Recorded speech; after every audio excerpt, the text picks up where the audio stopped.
Hello everyone, আসসালামু আলাইকুম। Sylheti channel থেকে আপনাদের সবাইকে স্বাগতম। আজ খুবই মজাদার একটি রেসিপি নিয়ে আপনাদের সাথে শেয়ার করবো, ফুটা মাছের মাছ ভাজি। তাহলে দেখতে লাগা কিলে আমি রেডি করি খুবই মজার একটি রেসিপি। তাহলে দেখতে থাকুক কিলে আমি মাছটা রেডি করলাম। প্রথমে একটি আমি বাটির মাঝে মাছটা পিস পিস করে আমি সুন্দর করে ধুইয়া রাখলাম। কার মাঝেতে আমি একটা খাটা দিয়ে রাখলাম। এরপরে দিলাইলাম এক চামচ মরিচের গুঁড়া। এরপরে দিলাইলাম হলুদ এক চামচ। এখন পরিমাণ মতো আমি সামান্য লবণ দিলাইমু।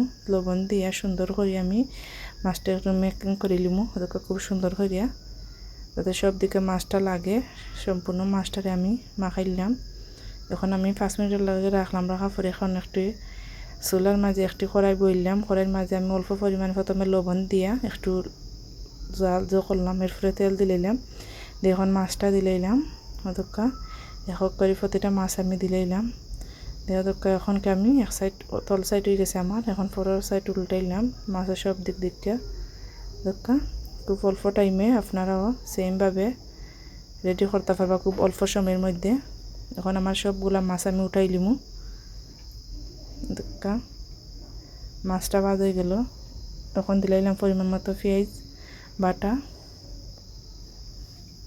সুন্দর করে পেঁয়াজ গুনটা সুন্দর করে পেঁয়াজ গুণ এখন আমি অল্প একটু পেঁয়াজ আমি তেল দিলাম, কারণ আমার কাছে লাগে তেল একটু কম হইব।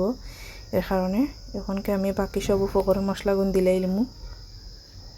প্রথমে আমি দিলাইলাম হলুদ 1 চামচ। এরপরে একটু দিলাম। এখনকে আমি দিলাইমু মরিচ 2 চামচ। এরপরে দিলাইলাম আমি বাহর দিয়ে এখন সুন্দর করে আমি পেঁয়াজের লাগে মশলাগুলো মিক্স করে লিমু, সুন্দর করে ভাজি লিমু। আর ওটা খুব সুন্দরভাবে একটি কালার।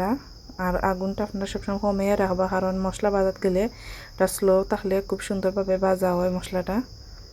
দরকার ওখানকে এর মাঝে আমি 2টা টমেটো দিয়েছি, কারণ আপনারা দেখাইতে আমি ভুলে গেছিলাম।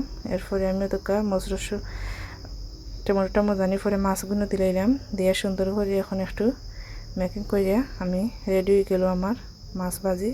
দক্কা খাসামরিচ আর বাখরা পাতাও আমি দিছি, আপনারা দেখাইতে ভুলে গেছি, সরি। আর দক্কা রেডি হয়ে গেল আমার মাছের ভাজিটা। খুবই মজার এই রেসিপিটা। আপনারা বিশেষ করে গরম ভাতের সাথে খাইলে খুবই মজা লাগে মাছের ভাজিটা। আর আমার চ্যানেলটি লাইক ও শেয়ার ও সাবস্ক্রাইব কইরা পাশে থাকা বেল আইকনটি ক্লিক কইরা দিবা আর পুরো ভিডিওটা দেখবা। আর আপনারা সকল ভালো থাকবা। আল্লাহ হাফিজ।